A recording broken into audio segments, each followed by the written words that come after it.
Nestled in the Appalachian Mountains, with their dense forests and deep valleys, are stories as ancient as the very rocks that form their steep slopes. Our story begins in this isolated setting in McDowell County, West Virginia, around 1923, where families had lived for generations, cut off from the outside world for decades. At the end of a road that turned impassable in the harsh winter stood a small log cabin where the Hollister family lived. So remote was this cabin that for 4 or 5 months each year, the Hollisters saw no one but themselves. This isolation would create the perfect backdrop for a tragedy spanning generations. The patriarch was Jeremiah Hollister, a tall, bony man with penetrating blue eyes and a thick beard. Widowed at 42, he raised his daughter Martha alone, a girl of delicate features. Martha's mother, Sarah, had died during a difficult childbirth when the girl was only 6. The baby, a boy, had not survived either. From then on, father and daughter lived in isolation in that small cabin. Their closest neighbors were nearly 10 kilometers away, and visits were rare. The pastor from the small church tried to visit once a year, usually in summer. He observed that Martha, now 14, seemed increasingly withdrawn, avoiding direct eye contact and keeping her arms crossed over her body. Jeremiah was always a strange man, says Elenina Davis, now 93, one of the few people still alive who knew the Hollisters. Even before Sarah's death, he rarely came down to town.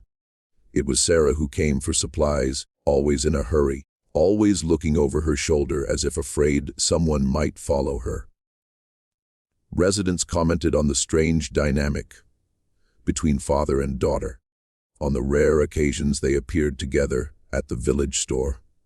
Martha seemed like a shadow, always a step behind her father, answering only in monosyllables if someone tried to speak to her. The winter of 1937 was particularly severe in the mountains. It was during this winter that Martha, then 20, became pregnant with her first child. When spring finally arrived, Martha did not come down to town with her father.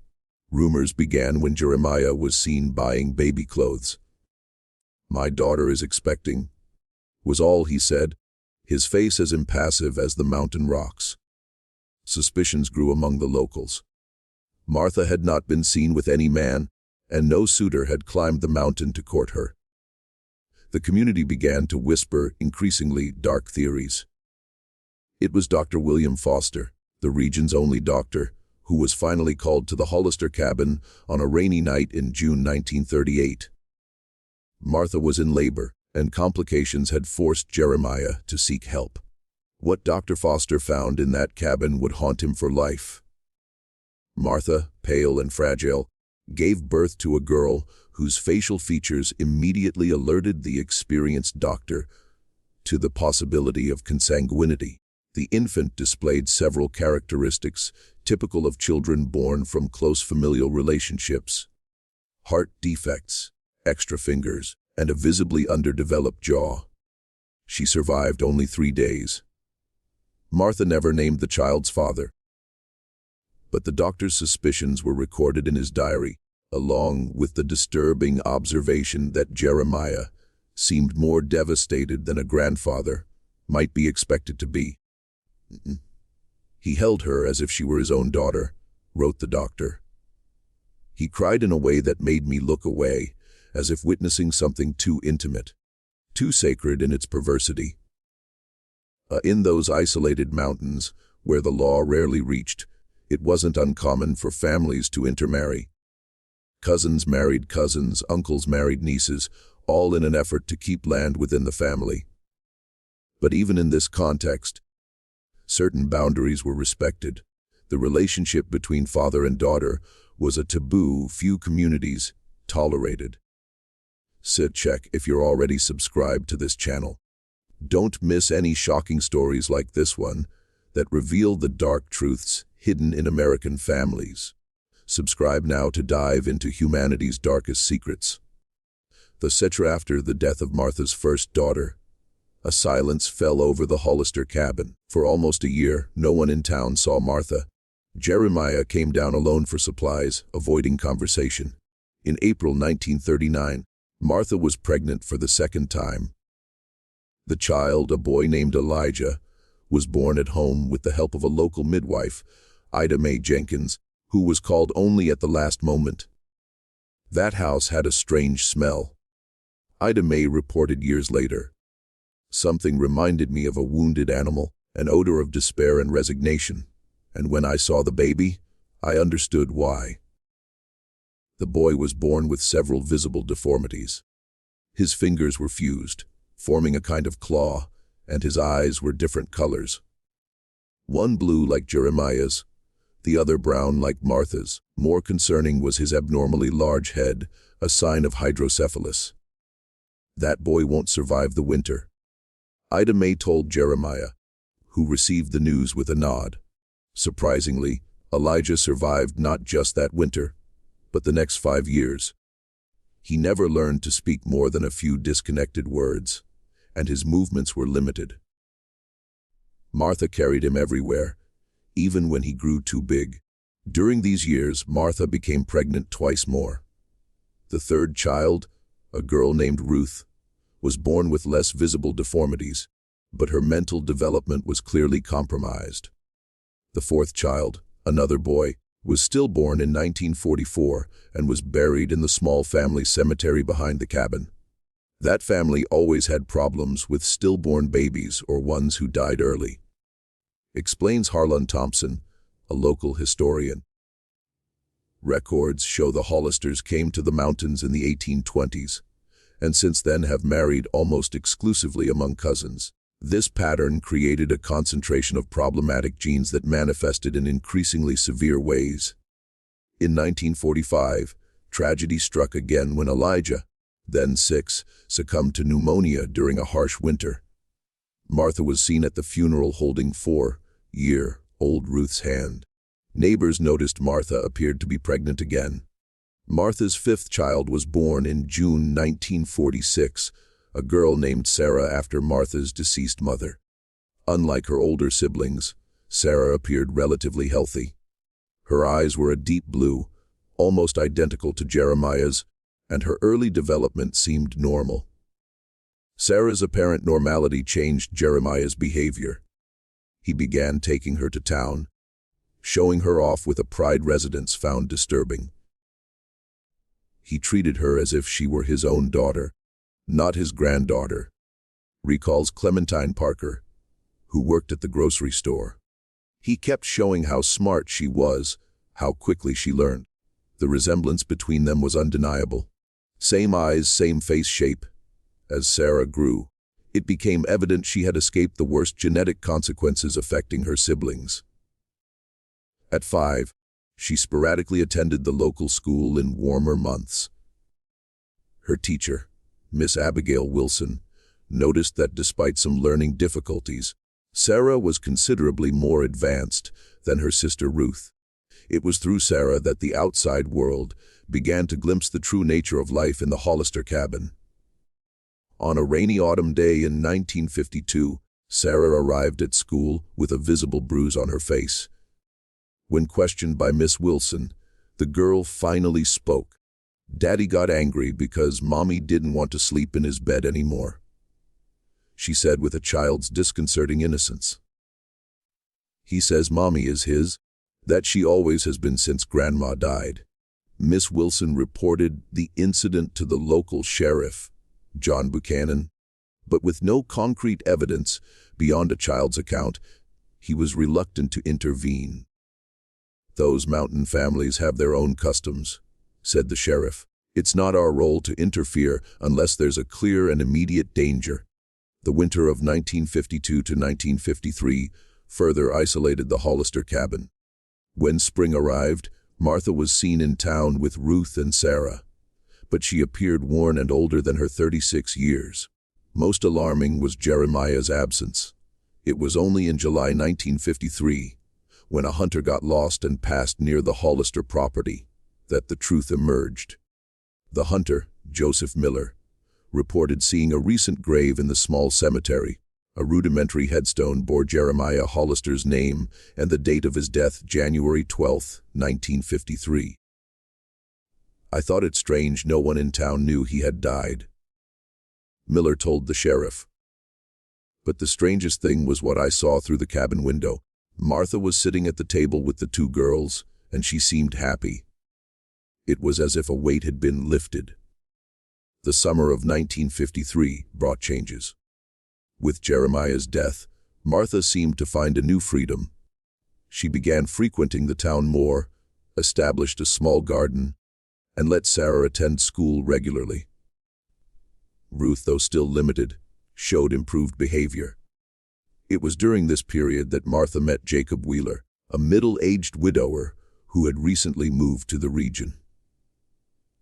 A carpenter seeking refuge in the mountains after his wife's death, Jacob didn't listen to the rumors.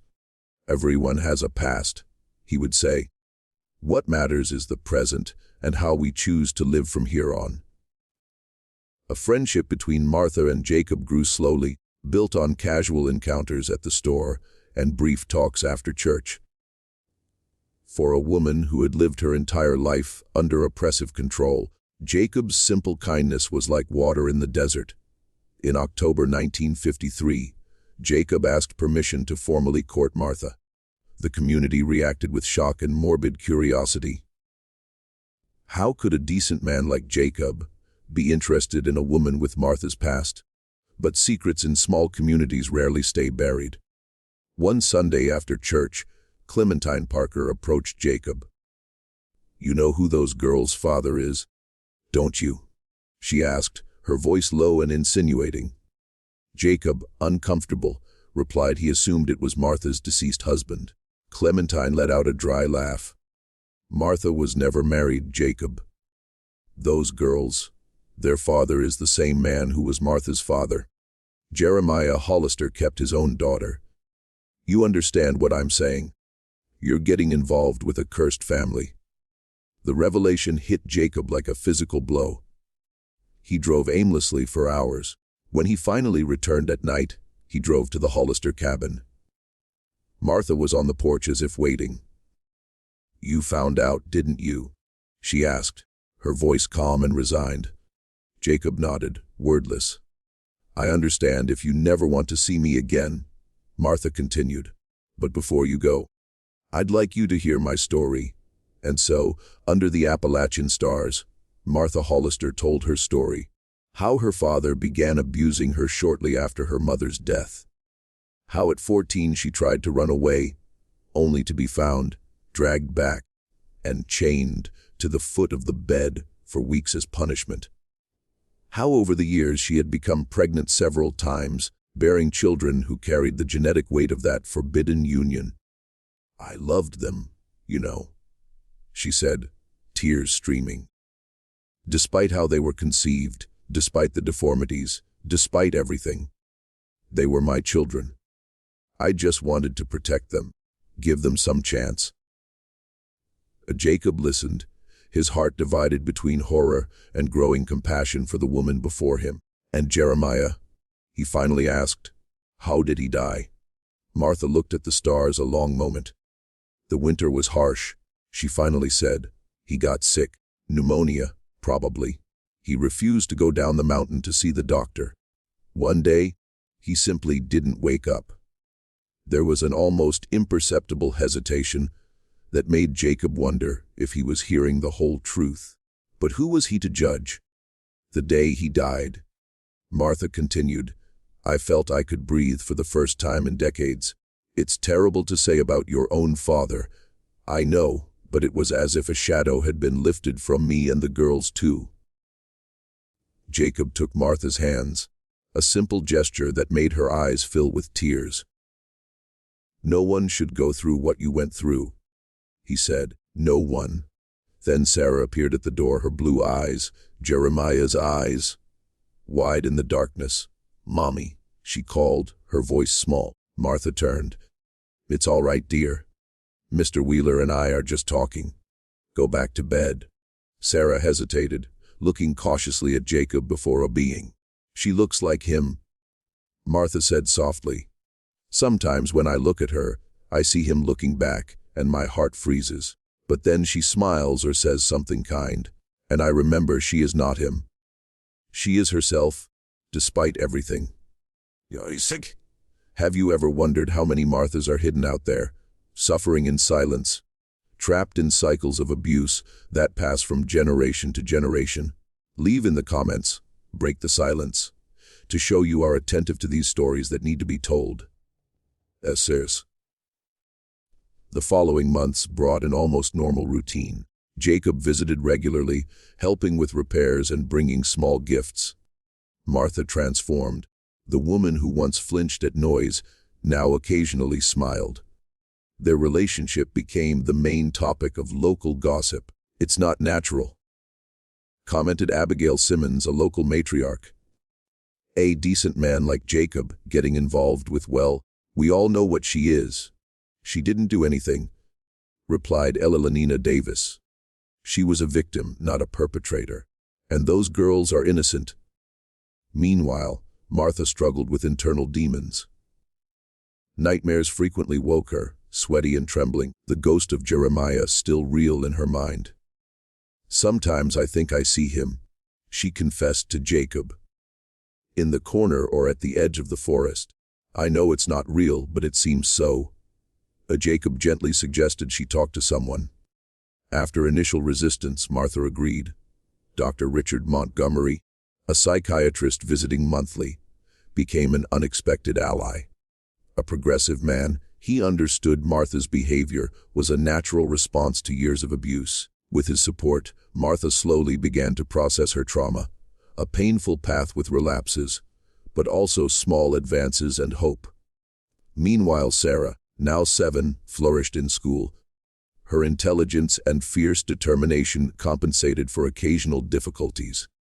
Ruth, though never fully independent, developed surprising skill in sewing and crafts. But as the girls grew, inevitable questions arose. Sarah began asking about her father. "Why don't I have a father like the other children?" she asked one night. Martha froze, the glass in her hand trembling. "Your grandfather Jeremiah took care of us after your father left," she finally said, choosing her words carefully. It wasn't exactly a lie, but it omitted the darker truth. "And where did my father go?" "Heb wasn't ready to be a father," Martha replied, feeling the words inadequate. Sarah, with a child's perspicacity, sensed there was more but learned not to press. In 1956, 3 years after Jeremiah's death, Jacob asked Martha to marry him during a picnic in a sunny clearing. Martha, surprised, didn't respond immediately. "Are you sure?" she finally asked. "After all you know about me, about my past." Jacob took her hands. "I know you, Martha. Not just your past, but who you are now. A survivor. A mother who would do anything for her daughters. A woman with more strength than anyone I've ever known." Martha looked at him, tears in her eyes. "I don't know if I'll ever be normal. If I'll ever be a wife in the way you deserve. I'm not asking you to be something you're not." Jacob replied gently. "I'm asking to build something together, at our own pace." They married in a small ceremony at the cabin. Life as Mrs. Wheeler brought Martha a new sense of legitimacy. For Sarah and Ruth, Jacob became the patient, gentle father figure they never had. But the past has a way of resurfacing in 1959, when Sarah was 13. The age Martha was when the abuse began. She found an old diary hidden in the attic.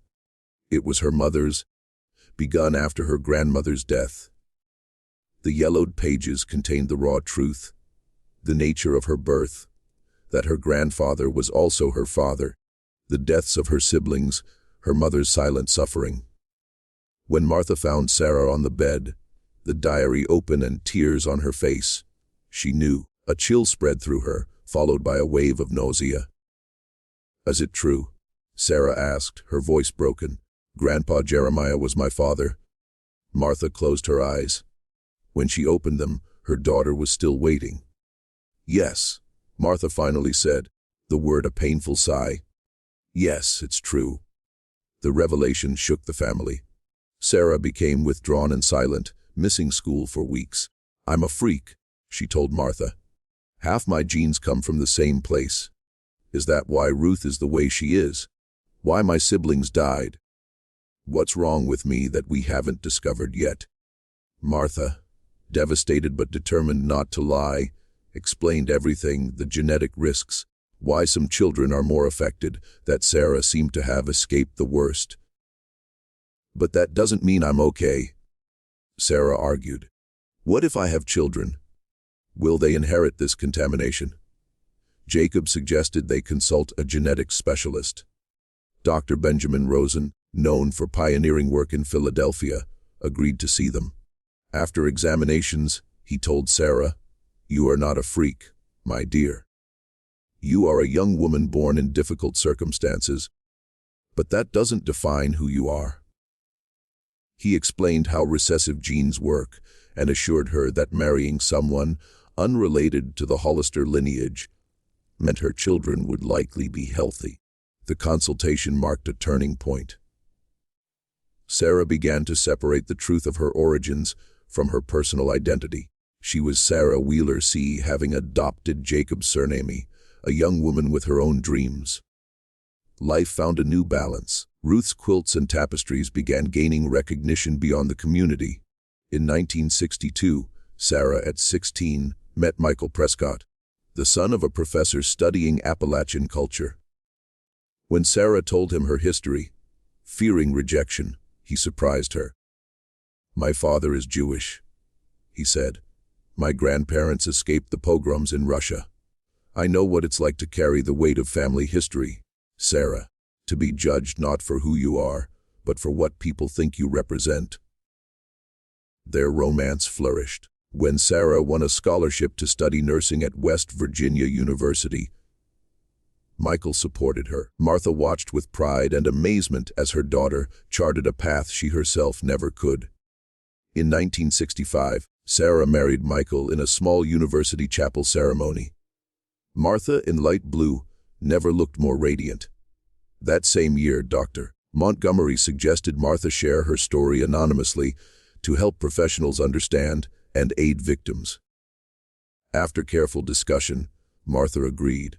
Her case, published under the pseudonym Patient H, became one of the most cited in emerging literature on trauma and resilience. In 1970, Ruth passed away peacefully in her sleep at 29.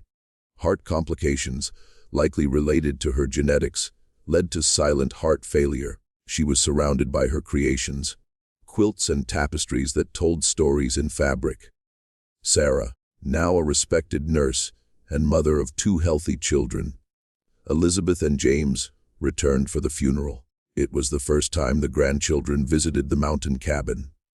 Martha, 53, watched them play in the clearing where she, Sarah, and Ruth had been. There was continuity, but also a deep and necessary break. "They'll never know, will they?" Martha asked Sarah as they watched the children. "About Jeremiah. About everything." Sarah looked at her mother, her blue eyes, Jeremiah's eyes, softened by wisdom. "One day, when they're older, I'll tell them a version. Not all details, but enough to understand where we came from and what we overcame. I want them to know their grandmother's strength. How you broke a cycle that could have continued." Martha felt tears. "Do you think it's possible? Really breaking the cycle after so many generations?" Sarah smiled a smile of knowledge and hope. "Look at them, Mom. Look at me, at Michael, at you and Jacob. We've already broken it." In that moment, as the sun set behind the Appalachians, bathing the clearing in golden light, Martha Hollister Wheeler finally allowed herself to believe that perhaps the sins of the fathers need not be visited upon the children. That with love, courage, and truth, even the darkest stories could give way to new beginnings. The years passed. The mountains remained silent witnesses. The Hollister cabin, abandoned after Martha and Jacob's deaths in 1985, slowly returned to the earth. The small cemetery became a peaceful place visited by Sarah and her descendants. the story of the Hollister. Wheeler family now lives in academic memory, in archives on abuse and resilience, and in the stories passed down through Sarah's family. What was once a cycle of abuse and trauma became a narrative of overcoming and hope. Check if you're already subscribed to this channel. Don't miss any impactful stories like this one that reveal the dark truths hidden in American families. Subscribe now to continue exploring humanity's darkest secrets. If you watched until here, you liked this story. Leave a comment saying, "I watched until here," so I can get to know you and who really likes the stories on this channel. Don't forget to leave your like and share this story with people who would be impacted by this revelation about the dark side of life in the Appalachian Mountains.